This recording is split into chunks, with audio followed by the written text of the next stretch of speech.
and welcome to this week's edition of the Mutant Blitz Podcast. I'm your host, Josh Hennig.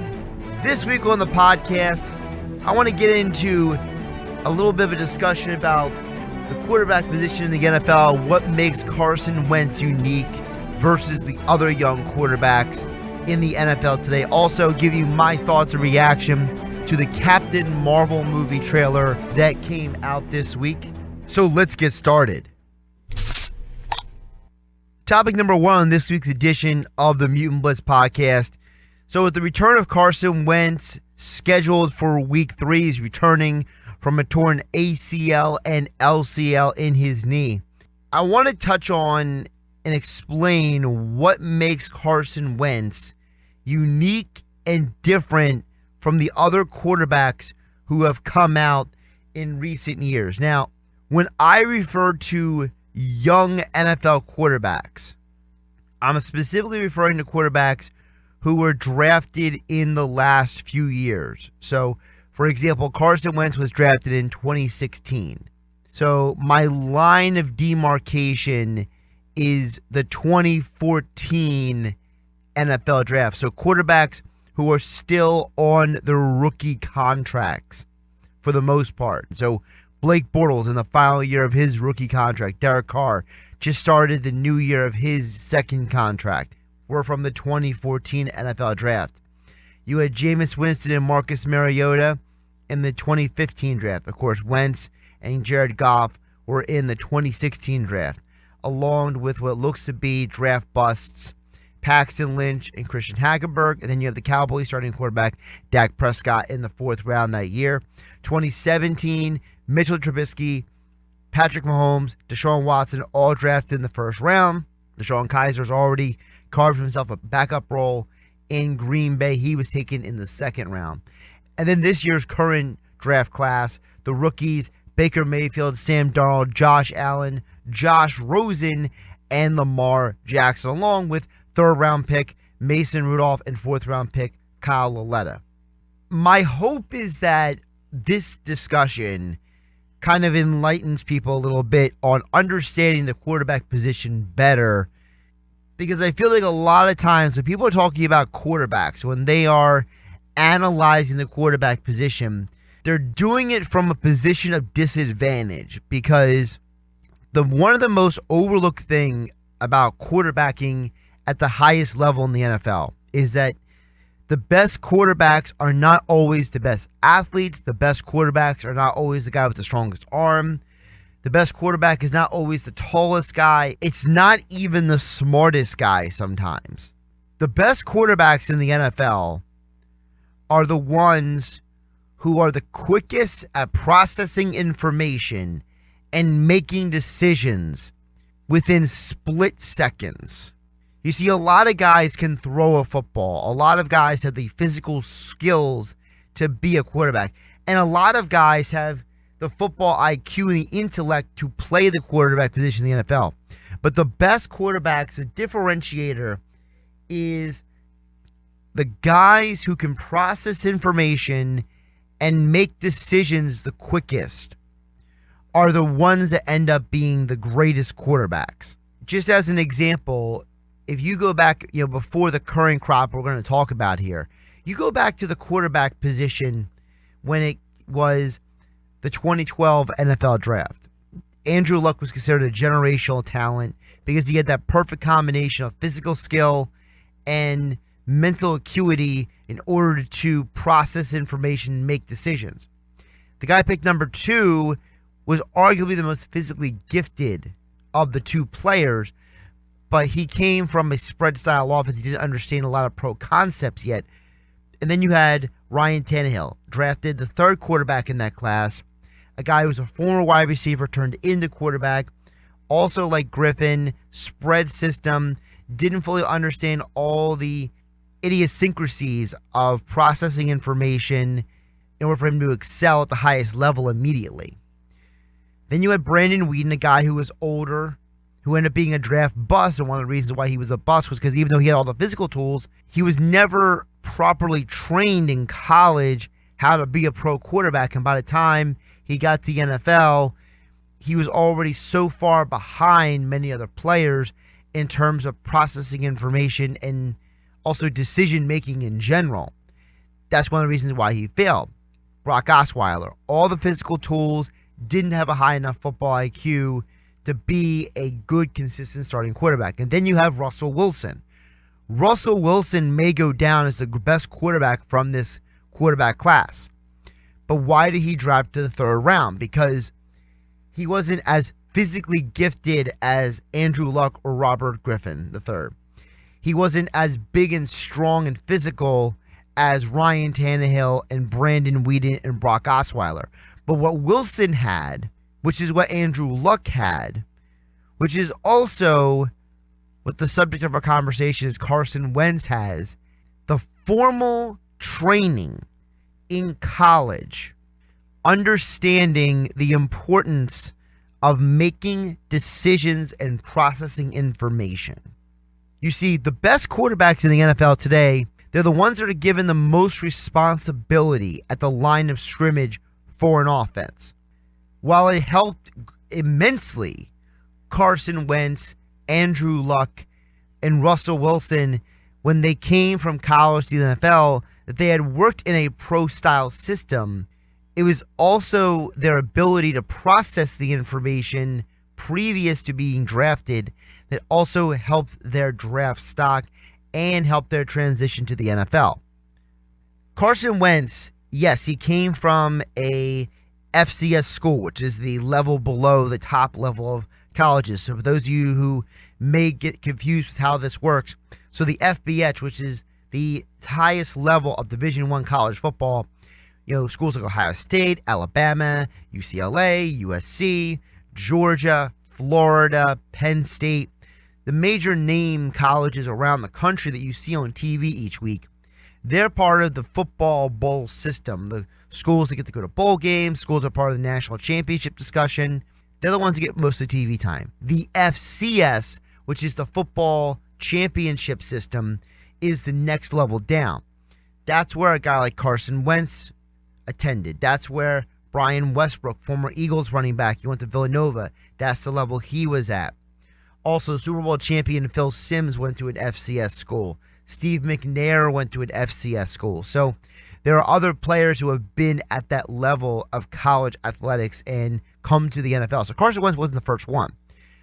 But what made Wentz's resume so unique was two things. One, he was at a school that was in the middle of a championship window. North Dakota State went through a period of several years where they were either winning the national championship at the FCS level or contending each and every year for a championship. So Carson Wentz spent his college years, a school that's playing not just at a high level, but that is in a national spotlight, and once a year is playing the FBS schools. Like one year they played Kansas State, for example. And what Wentz had at that school, the second factor that helped him was they ran a pro-style offense. And while it wasn't a pure pro-style offense, they did have some running quarterback concepts in the offense. What Wentz was asked to do was specifically this. He was asked to go to the line of scrimmage and engineer and captain and run the offense himself. So Wentz would call out line protections if he saw something from the defense. He was given the liberty to make changes at the line of scrimmage to receiver patterns, if you want to go from a pass to a run play or vice versa. He was given multiple levels of responsibility in that offense that forced him to process information and make decisions before the snap and after the snap. This accelerated his ability not just to play the game of football, but to continue to learn the game of football. Now, that combined with the intangibles, Wentz's work ethic, Wentz's high IQ already, also his desire for structure and organization, these are all elements that contributed to Wentz, but it starts with what he was asked to do at the college level. And you look at the many of the quarterbacks who have been drafted over the last few years, as I mentioned, from 2014 to this year. This is not a knock against people like Baker Mayfield, Lamar Jackson, Josh Allen in this year's draft class, or last year's draft class, Mitchell Trubisky, Patrick Mahomes. The year before, Jared Goff, Paxton Lynch, Christian Hackenberg. You go back to 2015, Jameis Winston. You go back to the year before, Blake Bortles, Johnny Manziel. The year before that, where there was a plethora of college busts in the NFL now. The 2013 draft class featured E.J. Manuel, Geno Smith, Mike Glennon, Matt Barkley, Ryan Nassib. These are all guys who have not worked out at the NFL level. Also, you go back to the 2012 draft. I mentioned Ryan Tannehill, Brandon Weeden, Brock Osweiler. There's a reason why these quarterbacks are not on the same level as the best young quarterbacks in the game today, because they're limited. They're coming into the league behind the curve. The college game is no longer a developmental place for NFL prospects. College coaches are concerned about winning football games. They're not concerned about developing talent for the next level per se. They don't care what offense the Philadelphia Eagles run. They don't care what is required of a quarterback in the San Francisco 49ers offense. They don't care what the NFL is looking for. They're just trying to put the best team on the field to win football games. So when you have a guy come out of the draft, one of the greatest misnomers is, oh, this guy had a great workout. This guy had a great combine. This guy's got a really strong throwing arm. This guy has amazing physical tools. These are all aesthetic-based assessments. And the problem with aesthetic-based assessments is that aesthetics don't tell the whole story of an athlete. What aesthetics do is lie. You've heard the saying, you don't judge a book by its cover. There are plenty of people who can physically do a job, but not everyone can do a job proficiently and effectively enough at a high level in order to translate that to be one of the best at what they do. It doesn't matter whether it's football, baseball, basketball, whatever the sport may be. The best athletes in the history of any sport are the ones who can go beyond their skill set, who are above and beyond, do what is necessary and what it takes to be great. So they put in the time, they have the work ethic, they have the discipline, they have the intangibles of leadership and the intangibles of helping their teammates, putting their teammates in a position to be successful, working with the coaches. There are so many multiple levels of being a successful NFL quarterback that many players never fully reach. And they can't reach because, one, they were not trained properly at the college level, so they're already behind the curve. And the second reason that they're not able to do as well is because of the fact that their ability to process information and their innate ability to make decisions is lesser than someone else.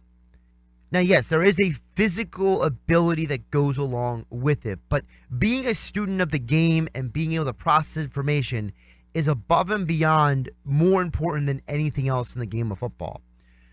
What Carson Wentz has shown us already in 2 seasons in the NFL is that his ability to absorb information, translate that to the football field, make decisions pre and post snap, his ability to understand what he's seeing, memory recall, understanding what a defense did before versus what it's doing now, how it affected him, how it affected his teammates, how it affected the play calling by the coaches. There's so many variables that go into play in the quarterback position. So what differentiates Wentz from the other guys isn't the fact that Wentz is 6'5" and 240. Does that help? Of course it helps. Look at Russell Wilson. Russell Wilson, high football IQ, great ability to process information, but he's not the biggest quarterback in the world, so he has to adapt. He has to adjust, just like Drew Brees did coming out of college. Now, Drew Brees is going to the Hall of Fame, but he's barely 6 foot tall. So his lack of height definitely is an adjustment versus someone who's 6'5". Just like Tom Brady didn't have the strongest throwing arm coming out of college, but his work ethic, his ability to make decisions, and his leadership elevated him beyond his physical limitations. Wentz is that perfect combination between physical ability and mental ability. And when you look at the other quarterbacks who have drafted over the last few years, there are specific elements of their game that were obvious at the college level that led people like myself to look at those quarterbacks and say, I don't think this is going to work, or I think this can work. And again, this is not a let's hate on quarterback A, or let's talk about how quarterback B is a bust, or how quarterback C will never meet his potential. No, this is understanding that the NFL has a specific set of requirements to be successful. Just like any business, anyone can have a resume that allows them and leads them into a situation or a position for them to be successful, but not everyone has the ability to elevate beyond their situation or beyond their current skill set. It's like when you learn to drive for the first time. Once you get your driver's permit and then you get your license, the kind of driver that you become in many ways is contingent on not just your mental ability to process information, but also on how good is your vision, how good is your hearing, how good is your observational skills. There's all these different variables that go into being a driver. We don't think about those things because in the moment we are processing so much information as drivers. Who's in the right lane? Who's in the left lane? How many miles per hour are we going? How much gas is left in my tank? What time do I have to be at work? What time do I have to be at home? What time did I leave the house? Did I go and get all the stuff I needed at the store? Is this guy in front of me going slow? Is he going too fast? Is there a guy going to pass me on the left-hand side, on the right-hand side? Where's the exit? You are constantly processing information as a driver. The same thing with playing the quarterback position, except instead of it happening in multitude of seconds, it's only happening in 2 or 3 seconds post-snap. The majority of the time, a quarterback has to make a decision, not just be in the process of deciding. That decision has to be made between 1.5 seconds and 3.5 seconds. That's your window. That is your window of processing information and decision making, because you have 1.5 seconds to just go into your drop and allow everybody to release after snap. And then between that 1.5 and that 3.5, you have to decide, how long do I have until the blitz gets to me? Is the pocket collapsing? Is my receiver running the right route? What is the defense doing post-snap? Do I need to move up in the pocket? Do I need to move side to side? Should I run? Should I not? Is the receiver open? Is he going to be open? And that gets back to the conversation of the anticipation thrower versus the see it and throw it quarterback, which is a conversation we can touch on for another day. But for now, I want to talk about the processing of information. And for Carson Wentz, he does it much better, not just because of his intelligence, but because he was instructed to do so at such an early age in college that he was afforded the opportunity to have more and more put on his plate as his responsibility as the captain of the offense. So when he got to Philadelphia, the Eagles from day one felt comfortable giving him responsibilities that many other quarterbacks do not get given. So let's look back from 2014 until now. Blake Bortles, great physical tools, great physical ability, but he was always behind the curve. Why? Because he was a former tight end turned in the quarterback. So he did not have 4, 5, 6, 7, 8 years between high school and college learning the quarterback position. He was learning the quarterback position on the fly in college. So his ability to process information was limited already. Also at Central Florida, they didn't ask him to orchestrate the offense. They asked him to execute plays, to make throws. So he was not running the offense. He was only asked to execute. I have option A, B, and C. Once I go through those three options, I either run or I throw the ball away. He was not asked to read a defense. He was not asked to be anticipation thrower. He was not asked to make change the line of scrimmage. He was asked to see and do. That is not a high level of offense. He's just the guy being asked to execute a set of orders. He's not being asked to run the offense. The same thing with Johnny Manziel. Johnny Manziel was never asked to make a great deal of change the line of scrimmage. He was never asked to do anything except for make plays. That's why he won the Heisman, because his ability to make something out of nothing elevated him. But making something out of nothing is not good enough in the NFL. That's why quarterbacks, for example, like Michael Vick, have been limited, because they can make great plays, they can have great moments, but their ability to process information cause them to have incompletions, to throw interceptions, to never be able to lead their team past a certain point. While in football, as a quarterback, your talent around you dictates your ability to be successful. It is your ability to put that talent around you in a position to help the team be successful is also part of the puzzle. You look at the other quarterbacks from 2014. Teddy Bridgewater, good quarterback, a pro-style offense, but his physical skill set limited him at the next level. And now that he's come off an injury and he's shown himself to be proficient enough to play again, he is now sitting behind a Hall of Fame quarterback in New Orleans, learning more about the game of football. It's only going to make him better. Derek Carr with the Oakland Raiders.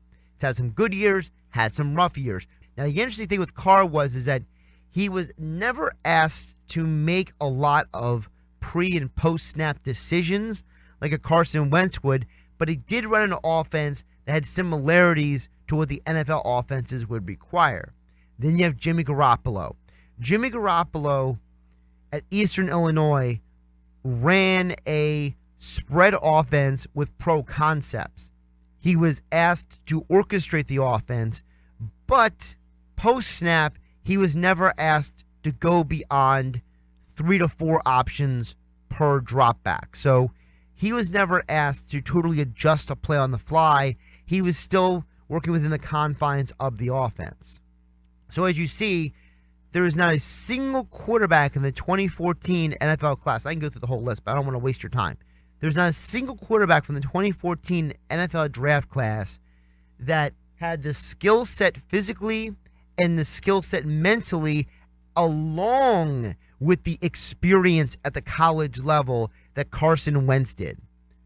And that's the final thing I'm going to hit on here. What differentiates Carson Wentz from these other quarterbacks is the one element that people don't like to talk about. It is the intangible of the quarterback's ability to elevate the players around him. And it's a conversation that is not like to be had, specifically because in order to be able to elevate the players around you, you have to be so unique and so different that there's only 5 of you in the entire league. You see, the NFL, the quarterback position is totally hyper dependent on the talent around them. It doesn't matter who the quarterback is.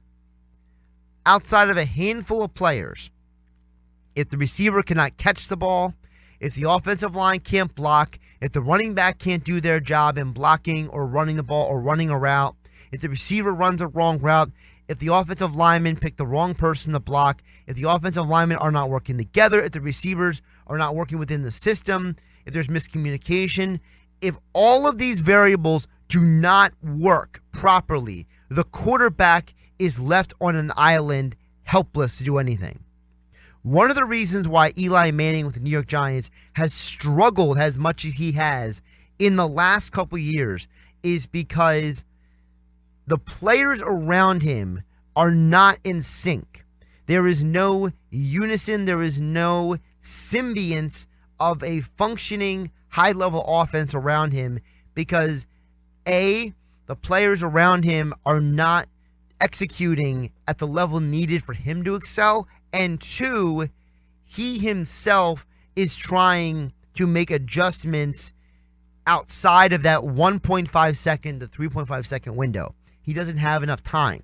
He does not have enough time to process what is being put in front of him, and as a result, he either gets sacked, he gets hit, he throws an interception, or an incompletion.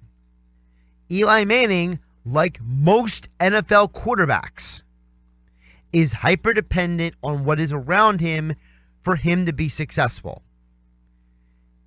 Now, does that mean that Eli Manning is a bum or he's garbage or whatever adjective you want to use? No, it does not. It does not mean that at all. But even if you go back to one of the most famous draft classes of quarterbacks in NFL history, a draft class that produced multiple Hall of Famers, the 1983 NFL draft class, John Elway, Jim Kelly, Dan Marino, 3 Hall of Famers came out of the first round of that NFL draft, along with a productive NFL starter in Ken O'Brien. But yet John Elway, Hall of Famer, Jim Kelly, Hall of Famer, and Dan Marino, Hall of Famer, all great quarterbacks, all elite players, among the best to ever play the game of football. In fact, if you were making a list of the 20 greatest quarterbacks of all time, Dan Marino and John Elway have to be on that list. But the two of those guys, Elway and Marino, were still dependent on the players around them doing their job, that they were not always able to elevate the players around them. While John Elway led 3 teams to the Super Bowl before he ever won a championship, the reason why he was 0-3 is because the talent around him was so much less and so unable to keep up with their NFC opponents in the Super Bowl. And Elway could only elevate the players around him so much. If Jim Kelly didn't have Thurman Thomas and Andre Reed and the offensive line in front of him running that cake on offense would have been very ineffective. And Dan Marino had one of the greatest physical skill sets of any quarterback to ever play the game of football. But yet because his team around him was not good enough and was unable to execute and his head coach was too stubborn, he never won a championship. So even for some of the greatest players of all time, they're still hyper-dependent on the players around them to be successful. What puts Carson Wentz in the same potential discussion with the Drew Breeses of the world, Aaron Rodgers, Tom Brady category is the fact that he can elevate the players around him. Without Tom Brady, we don't really care who Julian Edelman and Wes Welker. We're not even fully sure if Rob Gronkowski is as great of a tight end without Tom Brady. Just look what happened to Jimmy Graham. Jimmy Graham left Drew Brees, went to Seattle, was never the same player. Now he's hoping to rekindle his success he had in New Orleans, in Green Bay, with another future Hall of Fame quarterback. And that's not a diss on Russell Wilson. But Russell Wilson was unable to elevate Jimmy Graham like Drew Brees could elevate Jimmy Graham. Jimmy Graham, a former basketball player, turned into tight end. So many times, the quarterback is unable to elevate the players around him, not because he is less of a player, not because he isn't a great player, but because his success has been hyper-dependent on the play calling of the coach, on the receivers doing their job, the offensive line doing their job, and the running backs doing their job. So it's not that Carson Wentz is great and Jared Goff sucks. It's not that Carson Wentz is elite and Marcus Mariota is a bum. It's not that Carson Wentz is basically a demigod and Deshaun Watson has limitations. These adjectives that we use for these quarterbacks are so inaccurate because you're doing it with misinformation. Great quarterback play does not mean one guy is great and one guy sucks. What it means is that their ability to process information, their ability to make decisions, their ability to execute the game plan, their ability to make the players around them be successful, their ability to carry their team and lead their team. These are all things that go into playing the quarterback position. And what makes Carson Wentz better than every other quarterback since the 2014 NFL draft who have been selected in the NFL is that he is better at every prerequisite of playing the quarterback position than all of them. It's not that Mitchell Trubisky will never be a good NFL quarterback.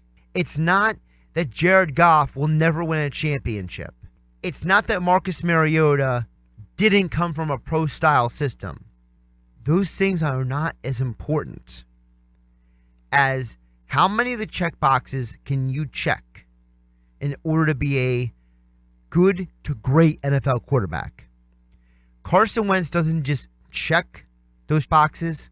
He excels at a high level at every aspect of the game of football from the quarterback position. That is what makes him great. And that is why his return for the Philadelphia Eagles in week 3 of this NFL season is so exciting. Because we get to see that level of play from the quarterback position come back. Yeah, he may be rusty. Yeah, he's not going to be 100% what he was before because he's still recovering. He's still getting back in the groove. Got to knock the rust off a little bit, but give him some time. You are still going to see some great play from Carson Wentz. He's still only in his mid-20s, so watch out what the future holds for a quarterback like that. Topic number 2 in this week's edition of the Mutant Blitz Podcast. The release of the Captain Marvel trailer hit this week, the week of September 20th. I may be more excited. No. Not maybe. I am more excited for the Captain Marvel trailer than I am Avengers 4. I know for some Marvel fans that's sacrilege, but let me explain why. Captain Marvel is the opportunity for the MCU and for Kevin Feige and for the entire ensemble to set an entirely new path, a new road for the Marvel Universe beyond Avengers 4. Captain Marvel is just as much about Avengers 4 as it is what happens afterwards in Phase 4. Because you're introducing a character that is never been touched on before, never been worked with before, and never been utilized in movies or in television shows. You're dealing with the Skrull race, a race that has been fighting with the Kree for millennia. We've seen the Kree in movies and in television shows, but we've never seen the Skrulls till now. Also, what you're going to see from Captain Marvel in this movie is a power set that Kevin Feige explained in previous interviews makes her the most powerful hero in the Marvel Cinematic Universe. The trailer for Captain Marvel may be the most revealing of all the Marvel trailers, and I think that was very purposeful because I think Marvel understands that when you introduce a character like Carol Danvers to the big screen, in some ways you are giving the audience something never seen before. And the last time they did this was Guardians of the Galaxy. And because of Marvel's extensive success with Guardians of the Galaxy, it allowed them the liberty to expand to other characters. It made them more willing to do characters like a Doctor Strange, like a Black Panther. So the success with all the previous movies have led us up to this moment. The first thing we see in the trailer is Carol Danvers fall from the sky, crash into a blockbuster. And Marvel's been very insistent that this movie is going to be very heavy in its 90s emphasis, with a lot of 90s themes, a lot of 90s ideas, a lot of 90s concepts. So this is pre-internet. They have pagers in the movie. There's a lot of different things that are unfamiliar to a lot of the other Marvel movies. But what is familiar is the fact that S.H.I.E.L.D. is involved, and that's where Nick Fury comes in. Nick Fury's heavy role in the Captain Marvel movie as well as his role in the upcoming Spider-Man movie, Spider-Man Far From Home, tells you that from Captain Marvel to Spider-Man, two of the next three Marvel Cinematic Universe movies, Nick Fury is going to be an integral part of the next stage of the Marvel Cinematic Universe, just like he was in the start of the universe with Iron Man 1, Iron Man 2, as well as Avengers. Now, specifically with Carol Danvers, it appears this is what we're going with for a story. And I'm piecing this together from what we've read online from interviews and from what I've seen in the movie. Carol Danvers, like in the comics, is a Air Force pilot.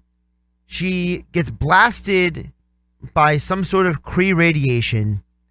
She either absorbs someone's powers or the Kree radiation alters her DNA to enhance her abilities exponentially. It appears that the Kree kidnap her, wipe her memories, and use her in their war with the Skrulls. That war between the Kree and the Skrulls eventually comes to Earth. And the reason why the Earth is important is because in Marvel Comics, Earth is the nexus of the universe. It's basically the in-between point, in between other galaxies, other dimensions, and so on. That's why Earth is so important in the grand scheme of things in the Marvel Cinematic Universe.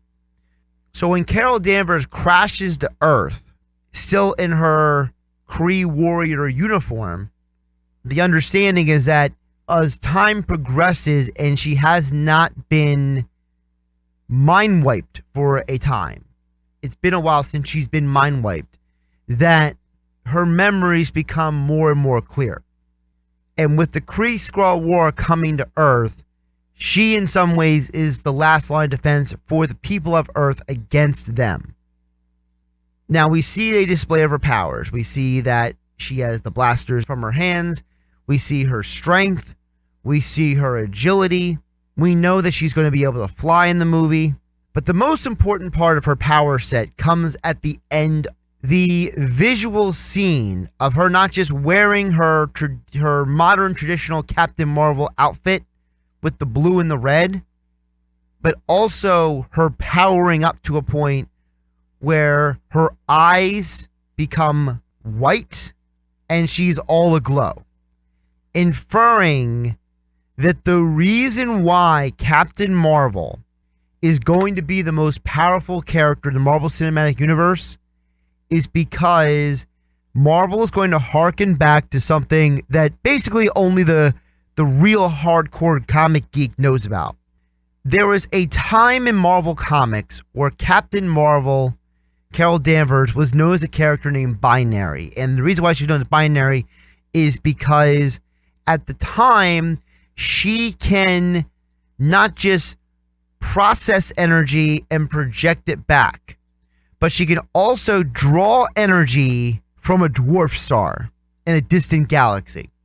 Now, years later, they tweaked the storyline that she can draw on this power, this binary power, every once in a while, but she can't do it consistently. But the visual optics of her turning into this form goes to say that she is going to exhibit a level of power that we have not seen on the big screen before. And that's exciting because for her to show down with Thanos, with the other heroes in Avengers 4, you need her to be at a certain level of powers and ability that can handle what Thanos can throw at her.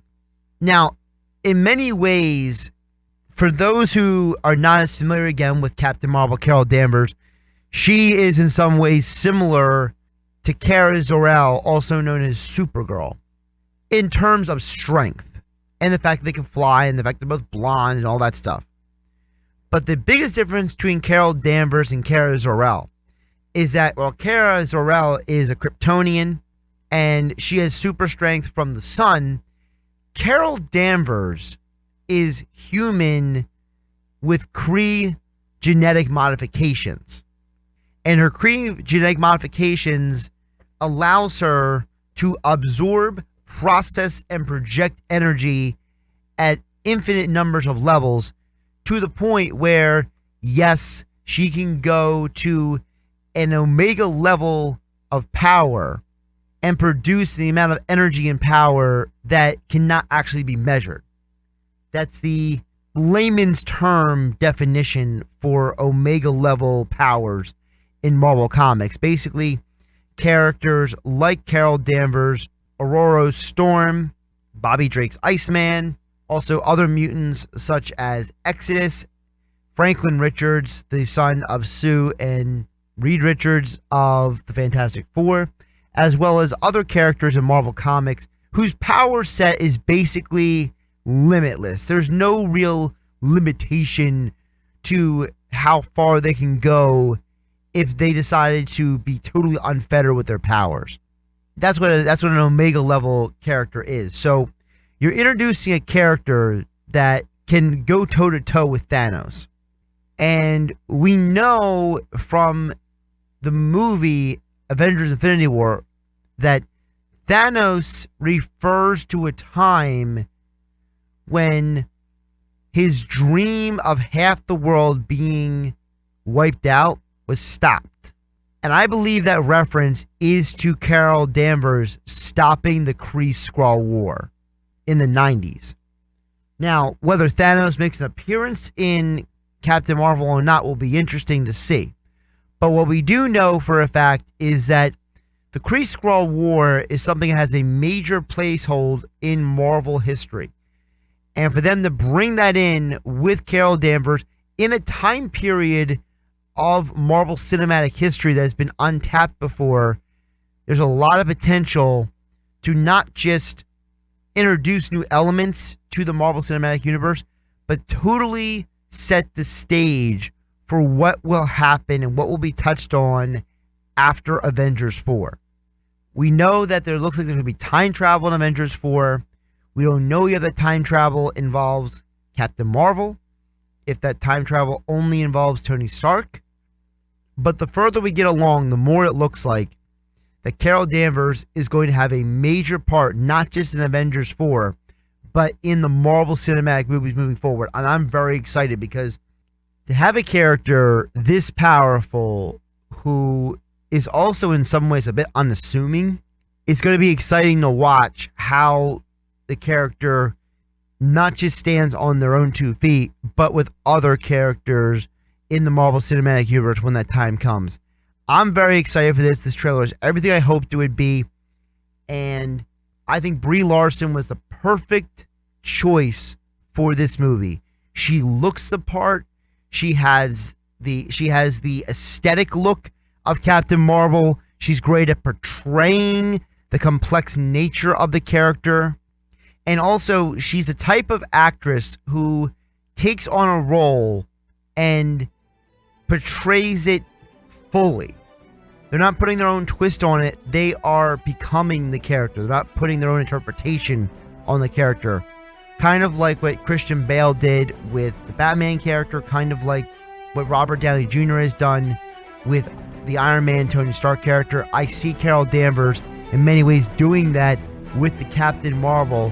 And that excites me just as much as all the special effects and the storylines that are coming with this movie, March 2019. Thanks for listening to this week's edition of the Mutant Blitz Podcast. If you have any thoughts or comments on what we covered in today's podcast, you can drop in the comment section below. If you like this video, were informed by this video, hit that like button. Be sure to subscribe as we bring you the Mutant Blitz Podcast each and every week. I'm your host, Josh Hennig. Catch you next time.